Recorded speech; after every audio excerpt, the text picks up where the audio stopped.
దయార్ద్ర హృదయుడు. ప్లవంగ రాజ్యాన్నేలే జయద్రథుడు ప్రజారంజకంగా పాలన చేస్తున్నాడు. ఒకసారి ఆ రాజ్యంలోని తూర్పు ప్రాంతంలో వానలు లేక కరువు వచ్చింది. అక్కడి పౌరులు పడుతున్న బాధల గురించి కొందరు ప్రతినిధులు వచ్చి రాజుకు చెప్పారు. జయద్రథుడు ధనరూపేణ వస్తురూపేణ సాయాన్ని అందజేశాడు. అయినా ఆయనకు కరువు గురించిన వార్తలు పౌరులు పంపుతూనే ఉన్నారు. కరువో వరదలో మహమ్మారి రోగాలో అప్పుడప్పుడు ఏదో ప్రాంతాన్ని ఆవహించటం ప్రకృతి సహజం. పౌరులు ఆ సమస్యలను ధైర్యంగా ఎదుర్కోవాలి. రాజు ఎంతకని సాయపడగలడు అని జయద్రథుడు విసుక్కున్నాడు. అయితే మహామంత్రి ఆయనతో, ప్రభు, సమస్య ఎక్కడ ఉన్నదో పరిష్కారము అక్కడే ఉంటుంది. తమరు స్వయంగా వెళ్లి అక్కడి పరిస్థితులను విచారించటం బాగుంటుంది అని హితవు చెప్పాడు. జయద్రథుడు అలాగే చేయాలనుకున్నాడు. కానీ రాజులా వెళితే ఆయనకు పలుకుబడి ఉన్న వారందరూ చుట్టుముడతారు. సామాన్యులకు ఆయన దర్శన భాగ్యమే లభించకపోవచ్చు. అందుకని ఆయన మారువేషంలో పరదేశిలా కరువు ప్రాంతానికి వెళ్లి తిరిగాడు. అక్కడ కరువు ఘోరంగానే ఉంది. ఎంతో మందికి ఒక్కపూట తిండి దొరకడం కూడా కష్టంగా ఉంది. తన పాలనలో అప్పుడప్పుడు ఏదో ఒక ప్రాంతంలో ఇలాంటివి జరుగుతూనే ఉండటం వల్ల ఇదేవి ఆయనకు కొత్తగా అనిపించలేదు. ఆయన తనకు తటస్థపడిన వారితో, నేను పరదేశిని, ఇలాంటి కష్టాలు మా దేశంలోనూ వచ్చాయి. మా పౌరులు బెంబేలెత్తిపోకుండా సమిష్టిగా కృషి చేసి కష్టాలు గట్టెక్కేలా చేసుకున్నారు. మీరలా చేస్తున్నట్టు లేదు అంటూ ఎద్దేవా చేశాడు. దానికి అక్కడి పౌరులు నొచ్చుకుని, నువ్వు పరదేశివి, అందుకే మా కడగండ్లు నీకు కన్నీరు తెప్పించటం లేదు అన్నారు. నేనే కాదు, ఈ ప్రాంతానికి దూరంగా ఉంటున్నాడు కాబట్టి సాక్షాత్తు మీ మహారాజే వచ్చినా నేను చెప్పిన మాటలే చెబుతాడు అన్నాడు మారువేషంలో ఉన్న రాజు. అక్కడి పౌరుల్లో ఒకరికి ఈ మాటలకు చిరాకు పడి, మా రాజు ధోరణి చూస్తుంటే నీ మాటలు నిజమేననిపిస్తోంది. కష్టాలు భరించే వారికి తెలుస్తాయి. దయార్ద్ర హృదయం ఉన్న గుణనిధి వంటి వారికి అర్థమవుతాయి, మీ వంటి వారికి కాదు అన్నాడు. అప్పుడు జయద్రథుడికి గుణనిధి గురించి తెలిసింది. ఈ గుణనిధి దక్షిణ ప్రాంతానికి చెందినవాడు. ఎవరికి కష్టాలు కలిగినా ఆయన వెతుక్కుంటూ వారి వద్దకు వెళతాడు. వారి కష్టాలు చూసి చెలించిపోయిన ఆయనలోంచి కవిత్వం పెళ్ళుబుకుతుంది. ఆ కవిత్వం వింటుంటే శిలా విగ్రహాలు కూడా కన్నీరు పెడతాయి అంటారు. ప్రస్తుతం గుణనిధి ఇక్కడి తూర్పు ప్రాంతంలోనే సంచరిస్తున్నాడు. 2 రోజుల తర్వాత రాజు గుణనిధిని కలుసుకున్నాడు. ప్రజల కష్టాలను వర్ణిస్తున్న గుణనిధి కవిత్వం వింటూ ఉంటే ఆయనకు గుండె చెరువైపోయింది. అప్పుడు ప్రజల కష్టాలు ఆయనకు బాగా అర్థమయ్యాయి. ఆ క్షణంలో ఆయన మనసులో ఒక ఊహ మెదిలింది.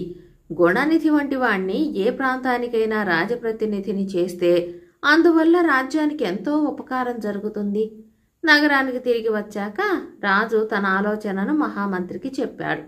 మంత్రి కాసేపు ఆలోచించి, ప్రభు, గుణనిధి గొప్ప కవి మాత్రమే.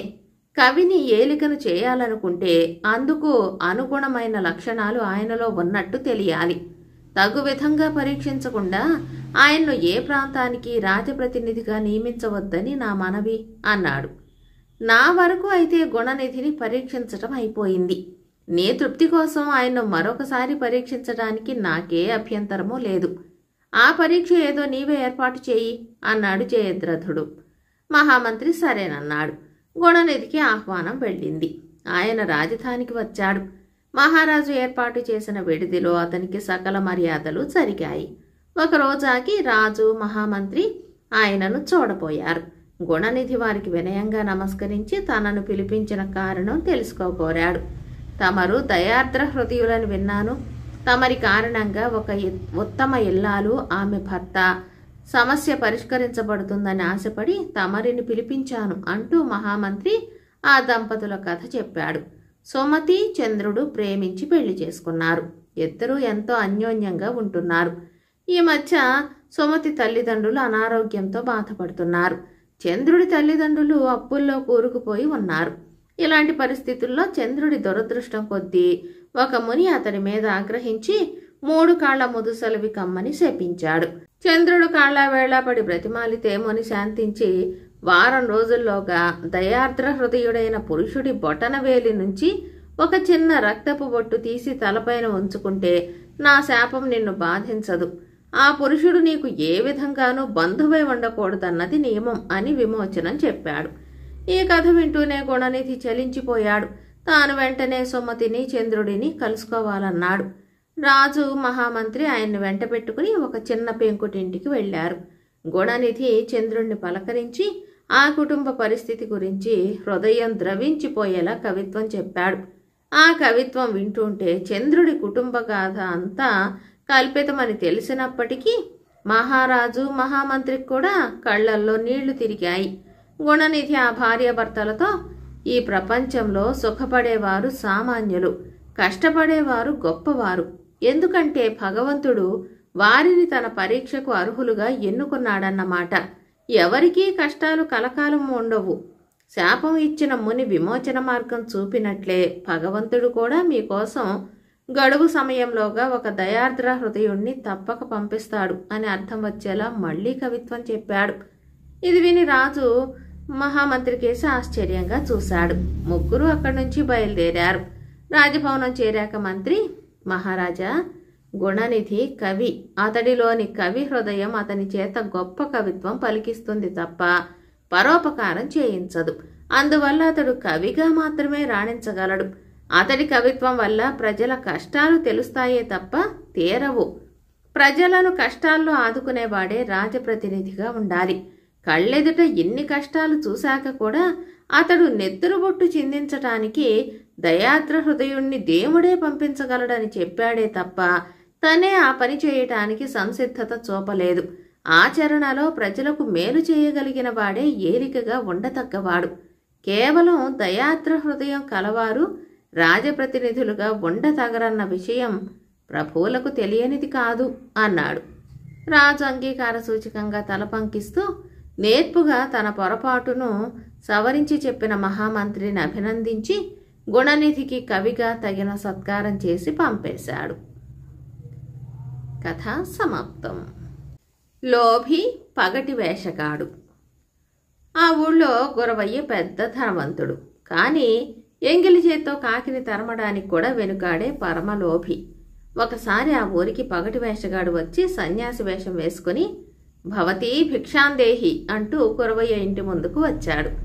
ఈ మాటలు గురవయ్య కర్ణ కఠోరంగా వినిపించాయి. అతను వేగంగా బయటికి వచ్చి సన్యాసిని ఒకసారి యగాదిగా చూసి, నీకేమైంది, కుంటివాడివా గుడ్డివాడివా అంటూ తలుపులు మూసుకున్నాడు. మర్నాడు వేషగాడు గుడ్డివాని వేషం వేసుకుని, అమ్మా, గుడ్డివాడికి దానం చెయ్యండి అంటూ గురవయ్య ఇంటి ముందుకు వచ్చాడు. వాణ్ణి చూసి గురవయ్య మండిపడి, ఏవరా, బిచ్చమెత్తటానికి నువ్వేమైనా కుంటివాడివా మోగవాడివా, పోరా పో అన్నాడు. మూడో నాడు వేషగాడు ఒంటి కాలిపై కుంటుకుంటూ వచ్చి, బాబూ, కుంటివాణ్ణి, నడవలేను, కనికరించండి అన్నాడు ఎంతో దీనంగా. అతన్ని చూసి గురవయ్య చేతరించుకుంటూ, నువ్వేమైనా మోగవాడివా పో అని తరిమేశాడు.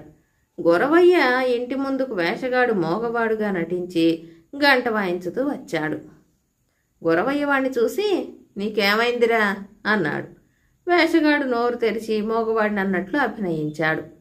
మోగవాడివా, అయితే ఏం, కాళ్ళు చేతులు సరిగ్గా ఉన్నాయే, పని చేసుకోరాదు అంటూ తలుపులు వేసుకున్నాడు గురవయ్య. మర్నాడు ఉదయం గురవయ్య భార్యకు వంట ఇంట్లో పెద్ద పాము కనిపించింది.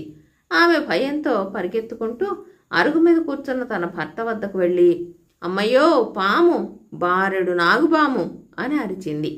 గురవయ్య చప్పం లోపలికి వెళ్ళి కొండల నడుమ తిరుగుతున్న పామును చూసి హడలిపోయి, పాము పాము అని గట్టిగా కేకలు పెడుతూ ఒక్క గెంతున బయటికి వెళ్ళాడు. ఇరుగు పొరుగు వాళ్ళు అక్కడికి చేరి, పాము ఎక్కడా, ఏ జాతి పాము, ఏ రంగుది, పెద్దదా చిన్నదా అని రకరకాల చొప్పదంటు ప్రశ్నలు వేశారే కానీ సాహసించి ఎవ్వరూ ఇంట్లోకి వెళ్ళలేదు. ఇంతలో అటుగా ఒక పాములవాడు వచ్చాడు. గురవయ్యకు ప్రాణం లేచి వచ్చింది. అతను ముఖం మీద చెమట తుడుచుకుంటూ, అబ్బి, వంటింట్లో నాగుపాము చేరింది, దాన్ని పట్టుకుని మమ్మల్ని కాపాడు అన్నాడు. నాగుపామా, కనపడుతున్నదా అని పాములవాడు అడిగాడు. లేదు బాబు, కనిపించటం లేదు, అది కుండల చాటున ఎక్కడ దూరింది అన్నాడు గురవయ్య. అయితే కష్టమే, నాగుపాము పగ 12 ఏళ్ళు అంటారు, వదిలిపెట్టదు, దాన్ని ఒక్క దెబ్బకు చంపలేకపోతే చాలా ప్రమాదం అన్నాడు పాములవాడు. నువ్వే అలా అంటే మా బోటి వాళ్ళ గతి ఏం కానో, నీ శ్రమ ఉంచుకోన్లే అన్నాడు గొరవయ్య దీనంగా. 100 వరహాలకు బేరవాడి పాములవాడు వంటింట్లోకి వెళ్ళి ఇల్లంతా వెతికాడు. పాము జాడ కనిపించలేదు. పాములవాడు నాగస్వరం ఊదేసరికి గోడ కన్నంలో నుంచి పాము వచ్చి ఆడటం ప్రారంభించింది. పాములవాడు తటాలన దాని మెడ పట్టుకుని దాన్ని బుట్టలోకి పంపించి బుట్ట మూత నొక్కాడు. గొరవయ్యకు పోయిన ప్రాణం తిరిగి వచ్చినట్టయింది. కానీ 100 వరహాలు పాములవాడికి ఇచ్చేటప్పుడు మళ్ళీ ప్రాణం పోయినంత పని అయ్యింది. పాములవాడు ఆ ధనం తీసుకుని గొరవయ్యను పొగుడుతూ వెళ్ళిపోయాడు. తీరా విచారిస్తే ఆ పాములవాడు పగటి వేషగాడేనని, తన పెంపుడు పామును వాడే గొరవయ్య ఇంట్లోకి పంపకం చేశాడని బయటపడింది. గొరవయ్యకు అమితమైన ఆగ్రహం వచ్చింది. అతను అప్పటికప్పుడే గ్రామాధికారి వద్దకు వెళ్ళి పగటి వేషగాడు తనను మోసగించాడని వాణ్ణి పిలిపించి విచారించి తన డబ్బు తనకు వెంటనే తిరిగి ఇప్పించమని అన్నాడు. గ్రామాధికారి పగటి వేషగాడిని పిలిపించి అడిగాడు. అతను జరిగినదంతా వివరంగా చెప్పి, గొరవయ్య గారి లాంటి సంపన్నులే మాలాంటి కళాకారులను ఆదుకోకపోతే మా గతి ఏం కాను, మీరే చెప్పండి అన్నాడు వినయంగా. నువ్వు నీ కళను ప్రదర్శించి బహుమానం పొందితే ఆక్షేపణ ఉండదు. కానీ నువ్వు గొరవయ్య గారిని మోసగించావు. ఆయన సొమ్ము ఆయనకి తిరిగిచ్చెయ్యి అన్నాడు గ్రామాధికారి. పగటి వేషగాడు గొరవయ్యకు 100 వరహాలు తిరిగిచ్చేశాడు. అప్పుడు గ్రామాధికారి గొరవయ్యతో, కాయలున్న చెట్టునే రాళ్లతో కొడతారు, ఉన్నవాడినే లేనివాడు పీడిస్తాడు. పొట్ట చేత పట్టుకుని అతను ఊరు వదిలి ఊరు కాని ఊరు వచ్చాడు. మీలాంటి వాళ్ళు వాడికి దానం చేయటం ధర్మం. వాడికి ఒక 25 వరహాలు ఇయ్యండి అన్నాడు. గొరవయ్య పగటి వేషగాడికి 25 వరహాలు ఇచ్చుకున్నాడు. కథ సమాప్తం. కాశ్మీరు జానపద కథ. వింత అధికారి. చాలా కాలం క్రితం శ్రీనగర్లో నిత్యానందుడనే ఒక ధనవంతుడు ఉండేవాడు. కావలసినంత ధనం, పొలాలు తండ్రి నుంచి అతనికి వారసత్వంగా సంక్రమించాయి. పొలాలను రైతులకు కౌలుకిచ్చి ఆ ఆదాయంతో ఏ చీకు చింత లేకుండా భార్య పిల్లలతో హాయిగా జీవించసాగాడు. నిత్యానందుడి ఇంటి పక్కన సోమనాథుడనేవాడు ఉండేవాడు. అతనికంటూ ప్రత్యేకంగా చెప్పుకోదగ్గ శక్తి సామర్థ్యాలేవీ లేవు. అయినా చుట్టుపక్కల ప్రజలు అతని పట్ల, అతని కుటుంబం పట్ల ఎంతో గౌరవాదరాలు కనబరిచేవారు. అతను రాజాస్థానంలో ఆదాయ వ్యయాలు పర్యవేక్షించే అధికారిగా పనిచేయడమే దీనికంతకు కారణం. ఇది నిత్యానందుడికి చాలా ఆశ్చర్యం కలిగించినా అంతగా పట్టించుకునేవాడు కాదు. అయితే అనుకోకుండా జరిగిన ఒక సాధారణ సంఘటన దానిని పట్టించుకునేలా చేసింది. నిత్యానందుడికి సోమనాథుడికి 5-6 ఏళ్ల వయసు గల మగపిల్లలు ఉన్నారు. ఇరుగు పొరుగు ఇళ్లలో ఉన్న ఆ ఇద్దరూ ఆడుకుంటూ ఉండగా ఒకనాడు ఏదో గొడవ పడ్డారు. అది కాస్త పెద్దదై ఒకరినొకరు కొట్టుకోసాగారు. దానిని చూసిన నిత్యానందుడి భార్య రాధ, సోమనాథుడి భార్య మాధవి పిల్లలను సముదాయించి మందలించటానికి బదులు ఒకరిపై ఒకరు కాలు దువ్వి కయ్యానికి దిగారు. బాగా రెచ్చిపోయి పరస్పరం గట్టిగా దూషించుకున్నారు. రాధా, నన్ను అన్ని మాటలంటావా? నీ పొగరు అణచకపోతే నా పేరు మాధవి కాదు.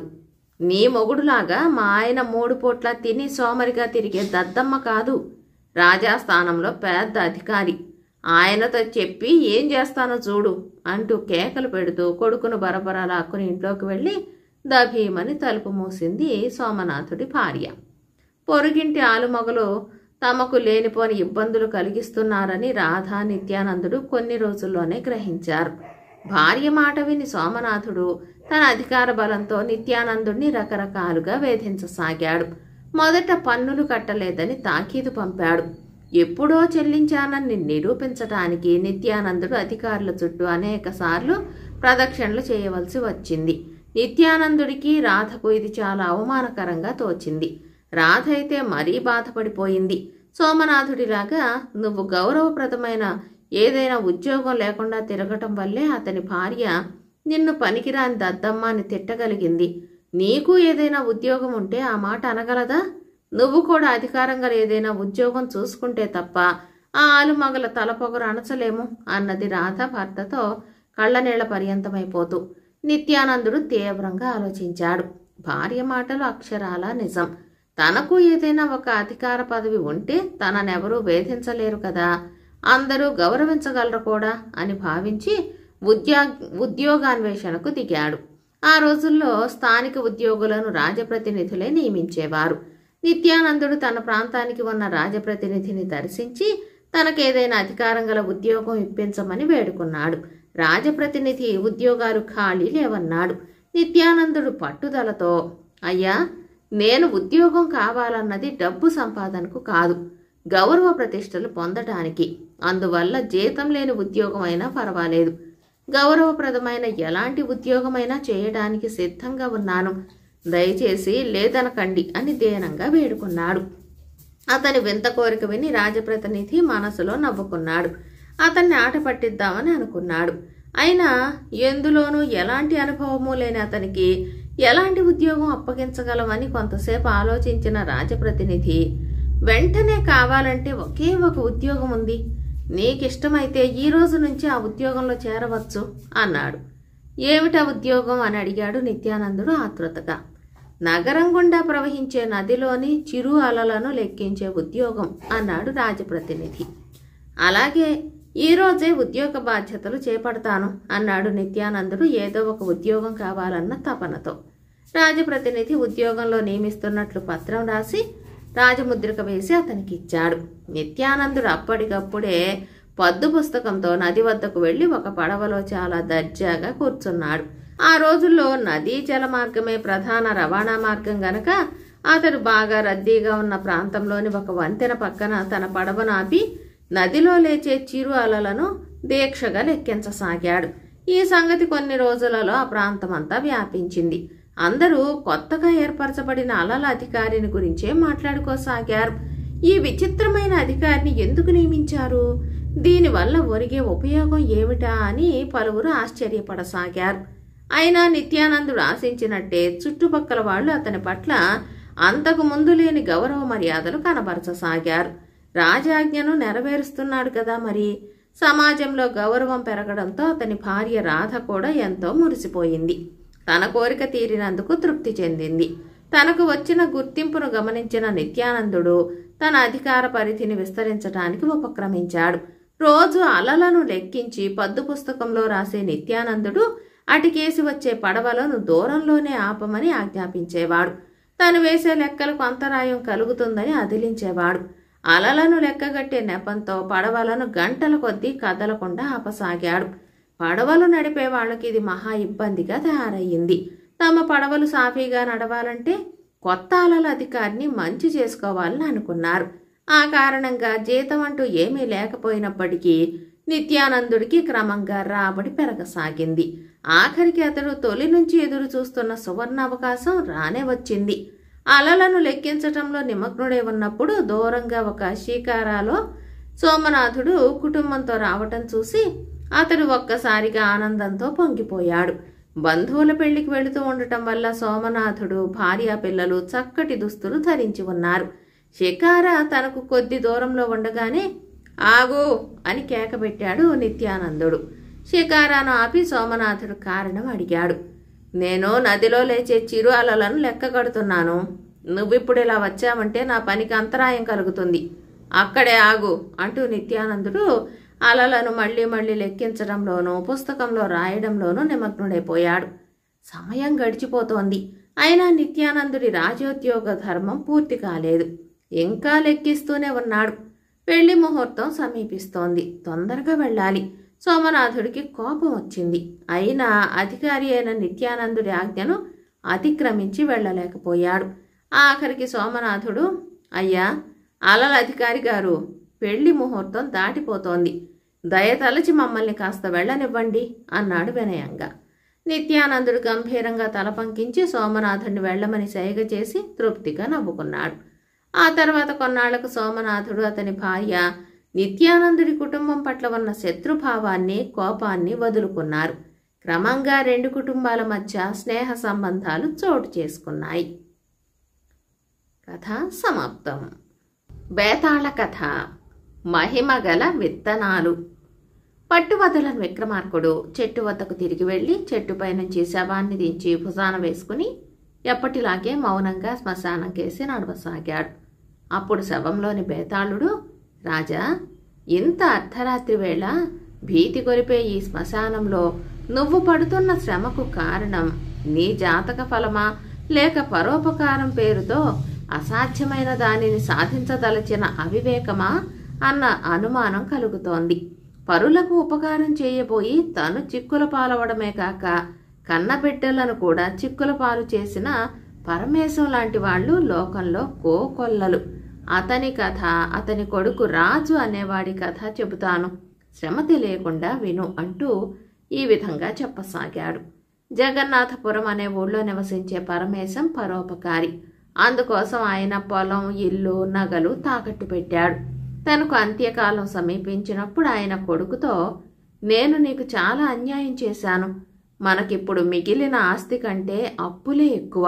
అయినా అధైర్యపడకు, పరోపకారం విడువకు. నీ తల్లిని జాగ్రత్తగా చూసుకో. నీకే దారి తోచకపోతే ఓరి గుడి పూజారి రామాచారి గారిని సలహా అడుగు. ఆయనే నాలో పరోపకార గుణాన్ని ప్రోత్సహించాడు అని చెప్పి కన్ను మూశాడు.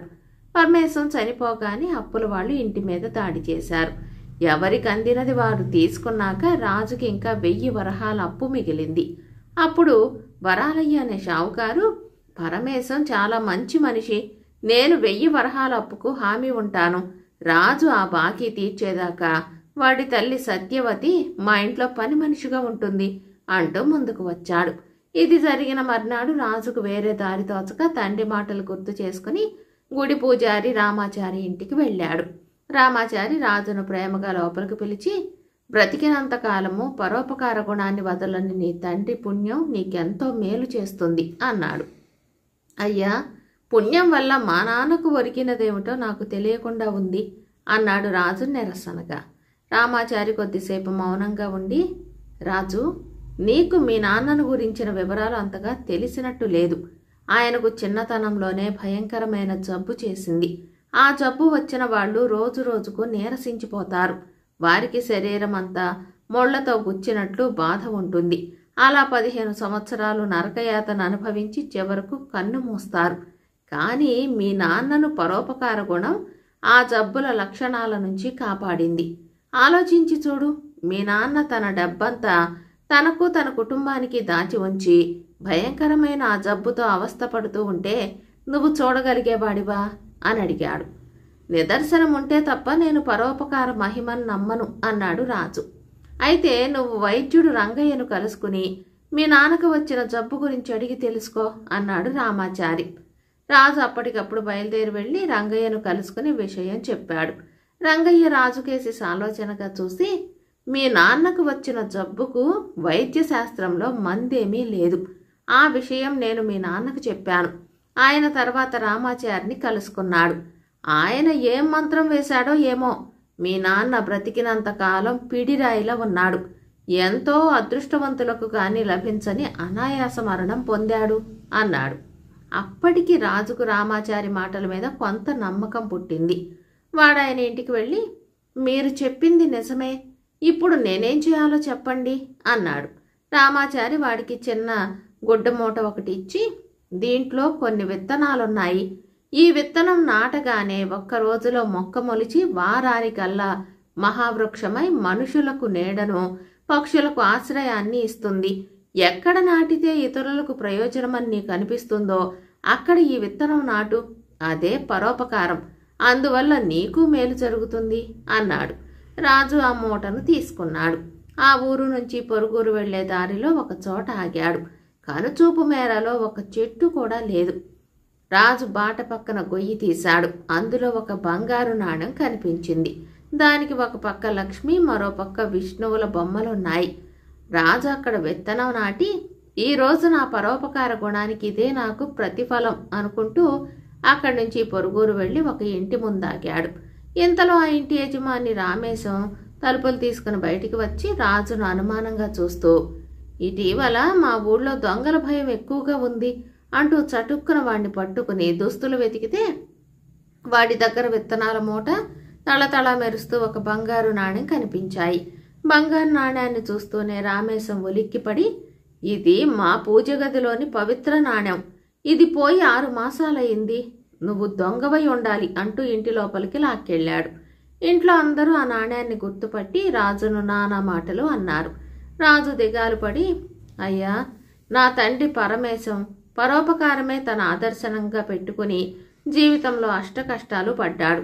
ఆయన పోయాక నేను ఆయన అడుగుజాడల్లో నడవాలనుకున్నాను. నలుగురు నడిచే చోట నీడనిచ్చే చెట్టు మొలవాలని విత్తనం పాతబోతుంటే నేను తీసిన గోతిలో ఈ బంగారపు నాణ్యం దొరికింది. ఇది నిజంగా మీదే అయితే మీరే ఉంచుకోండి, నన్ను దొంగ అనకండి, మా నాన్న ఆత్మ క్షోభిస్తుంది అంటూ మొరపెట్టుకున్నాడు. పరమేశం పరోపకార గుణం గురించి ఆ ఊళ్ళో ఎన్నో కథలున్నాయి. రాజు పరమేశం కొడుకని తెలియగానే తమ పొరపాటుకు నొచ్చుకుని వాడి కథ అంతా అడిగి తెలుసుకున్నారు. అంతా విన్నాక రామేశం, నిజంగానే నీవు మీ నాన్న గుణాలన్నీ పుణికిపుచ్చుకున్నావని ఇక్కడికి రావటం మా ఊరి జమీందారు అదృష్టం అనిపిస్తోంది. మనం వెంటనే ఆయన ఇంటికి వెళదాం అన్నాడు. రామేశం, రాజు జమీందారు గారింటికి బయలుదేరారు. దారిలో రామేశం జమీందారు కథ చెప్పాడు. జమీందారు కూతురు రాధికకు 16 ఏళ్ల వయసులో ఏదో వింత జబ్బు సోకింది. అప్పటి నుంచి ఆమె కృశించిపోసాగింది. బలవంతాన తిన్నా అరగదు. ఒళ్లంతా ముళ్ళు గుచ్చుకుంటున్నట్లు బాధ. వైద్యులు ఆమె జబ్బుకు మందు లేదన్నారు. ఒక వైద్యుడైతే పురుషులైతే ఇదే జబ్బు సోకితే 15 సంవత్సరాల వరకు బ్రతకొచ్చు, ఆడవాళ్లు మాత్రం 2 సంవత్సరాలకు మించి జీవించరు అని చెప్పేశాడు. రాధికకు జబ్బు సోకి 2 సంవత్సరాలు పూర్తి కావడానికి మాసం మాత్రమే గడువుంది. రామేశం ఆ సంగతి చెప్పి, నువ్వు తప్పక సాయపడగలవు. విత్తు నాటితే ఒక్క రోజులో మొక్క మొలిచి వారం రోజుల్లో మహావృక్షం అయ్యే చెట్లు 100 ఉన్న తోటలో ఒక రోజంతా ఉంటే అక్కడి గాలికి రాధిక మళ్లీ మామూలు మనిషి కాగలదని ఒక వైద్యుడు జమీందారుకు చెప్పి ఉన్నాడు. ఇప్పుడు నీ దగ్గర అటువంటి శక్తి ఉన్నది కదా అన్నాడు. జమీందారు రాజు కథ తెలుసుకుని వెంటనే వాడికి పెద్ద తోటకు అనువైన స్థలం చూపాడు. ఆ స్థలంలో రాజు తన వద్దనున్న విత్తనాలన్నింటినీ పాతసాగాడు. అలా పాతగా విత్తనాలన్నీ అయిపోయాయి. వాటి సంఖ్య 100కు 1 తక్కువయింది. జమీందారు వైద్యులను సంప్రదిస్తే వారు 100 విత్తులకు 1 కూడా తగ్గకూడదన్నారు. రాజు జమీందారును రామాచారికి కబురు పంపమన్నాడు. జమీందారు రామాచారికి కబురు పంపగా ఈలోగా ఒక మంత్రవేత్త జమీందారు వద్దకు వచ్చి, రాధిక జబ్బును నయం చేసే ఉపాయం మరొకటి ఉంది. నేను నా మంత్రశక్తితో ఆమె జబ్బును వేరెవరికైనా మార్చగలను. అయితే ఆ మనిషి ఇష్టపూర్వకంగా ఆ జబ్బును స్వీకరించాలి అన్నాడు. ఆ వెంటనే జమీందారు ఆయన భార్య తాము స్వీకరిస్తామంటూ ముందుకు వచ్చారు. ఇది చూసి మంత్రవేత్త ఉలిక్కిపడి అంతలోనే సర్దుకుని వారిని పరీక్షించి, క్షమించాలి ప్రభు, తల్లిదండ్రులైన మీ ఇద్దరిలో కూడా ఈ జబ్బును మీ కుమార్తె నుంచి స్వీకరించడానికి సంకోచ భావం ఉన్నది అన్నాడు. అప్పుడు రాజు తానే ముందుకు వచ్చి ఆ జబ్బును తాను స్వీకరిస్తానన్నాడు. మంత్రవేత్త వాడిని పరీక్షించి ఇష్టపూర్వకంగానే ఆ మాట అంటున్నట్లు తేల్చి రాధిక జబ్బును రాజుకు మార్చాడు. ఆ మరుక్షణం రాధిక ఉత్సాహంగా మంచం మీద నుంచి లేస్తే రాజు మూలుగుతూ కుప్పలా కూలిపోయాడు. ఈలోగా రామాచారి అక్కడికి వచ్చి పరమేశం తన దగ్గర దాచిన మహిమగల విత్తనాలను గురించి చెప్పి, ఆ విత్తనాలన్నిటినీ రాజుకి ఇచ్చేశాను. పరోపకారంలో తండ్రికి సాటి రాగల రాజును ఇప్పుడు ఈ వ్యాధి నుంచి భగవంతుడే కాపాడాలి అన్నాడు. అయితే రాజు పాతిన విత్తనాలన్నీ ఒక్క రోజులో మొక్కలు మొలిచాయి. వారం రోజుల్లో మహావృక్షాలయ్యాయి. ఆ తర్వాత ఒక రోజు పాటు ఆ చెట్ల గాలిని పీల్చిన రాజు మళ్లీ మామూలు మనిషి అయ్యాడు. జమీందారు తన కుమార్తె కోరిన విధంగా ఆమెను రాజుతో ఘనంగా వివాహం జరిపించి, పరోపకారి కూడా ఎన్ని కష్టనష్టాలకు గురి కావలసి వస్తుందో ఎప్పటికీ నాకు అర్థమైంది అన్నాడు. బేతాళుడి కథ చెప్పి, రాజా, పరమేశం పరోపకార బుద్ధి మేలు కీడును రెంటికి కారణమైనట్టు కనబడుతున్నది. అతడి పుణ్యం ఫలితంగా లభించిన విత్తనాల విషయంలోనూ ఏదో లోపం వ్యక్తమవుతున్నది కదా. మంత్రవేత్త రాధిక తల్లిదండ్రులను తమ కుమార్తె జబ్బును స్వీకరించటానికి సంకోచిస్తున్నారనడం ఆశ్చర్యంగా లేదా? ఈ సందేహాలకు సమాధానం తెలిసి కూడా చెప్పకపోయావో నీ తల పగిలిపోతుంది అన్నాడు. దానికి విక్రమార్కుడు, పరోపకారం చేసి కీర్తి ప్రతిష్టలు ఐశ్వర్యం సంపాదించుకోవాలనుకునేవాడు నిజమైన పరోపకారి కాడు. తన వారి మేలు కాంక్షించి త్యాగం చేయటం కూడా పరోపకారం అనిపించుకోదు. పరోపకారం చేయడం తన నైజంగా ప్రవృత్తిగా కలవాడే నిజమైన పరోపకారి. ఆ లక్షణాలు రాజులో ఉన్నాయి. అంతేకాదు, పరోపకారం వల్ల కలిగే నష్టం చాలా తాత్కాలికమైనది. కన్న బిడ్డ పడుతూ ఉన్న బాధను చూడలేక బిడ్డ ప్రాణాలను కాపాడటం తల్లిదండ్రుల్లాగా తమ బాధ్యతగా భావించటం వల్లే జమీందారు భార్య కుమార్తె జబ్బును స్వీకరించడానికి సిద్ధపడ్డారే తప్ప వారిలో స్వతహాగా పరోపకార చింతన గాని నిస్వార్థ పరోపకార ప్రవృత్తి గాని లేదు. ఆ కారణం వల్లనే మంత్రవేత్త రాధిక తల్లిదండ్రులు కుమార్తె జబ్బును స్వీకరించడానికి సంకోచిస్తున్నారు అన్నాడు. అంతేకాక జబ్బును జమీందారు కుటుంబానికే మిగిల్చితే తను వారి నుంచి బహుమతి పొందటం ఇబ్బందిగా ఉంటుందని కూడా మంత్రవేత్త భావించి ఉండవచ్చు. మహత్తుగల విత్తనాల విషయానికి వస్తే ఒక్క విత్తనం తగ్గినంత మాత్రాన తక్కిన వాటి మహిమ పోతుందనుకోవటం కేవలం అపోహ, తార్కికం కాదు అన్నాడు. రాజుకి ఈ విధంగా మౌనభంగం కలగగానే బేతాళుడు శవంతో సహా మాయమై తిరిగి చెట్టెక్కాడు. కథ కంచికి మనమింటికి.